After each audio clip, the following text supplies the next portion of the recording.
நம்பினேன் உன்னையே நம்பினேன் ஸ்கந்தகுரோ உன்னையன்றி இவ்வுலகில் ஒன்றுமில்லை என்றுணர்ந்தேன்.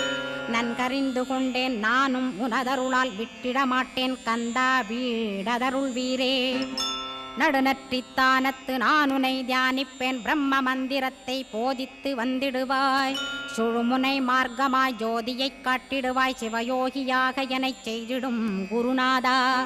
ஆசையறுத்து அறநடியைக் காட்டிவிடும் மெய்யடியராக்கி மெய்வீட்டில் இருத்திவிடும். கொங்கு நாட்டிலே கோயில் கொண்ட ஸ்கந்தகுரோ கொல்லிமலை மேலே குமரகுருவானவனே. கஞ்சமலை சித்தர் போற்றும் ஸ்கந்தகிரி குருநாதா கருவூரார் போற்றும் காங்கேயா ஸ்கந்தகுரோ. மருதமலை சித்தன் மகிழ்ந்து பணி பரமகுரோ சென்னிமலை குமரா சித்தர் கருள்வோனே. சிவவாக்கிய சித்தருளை சிவன்மலையில் போற்றுவரே பழ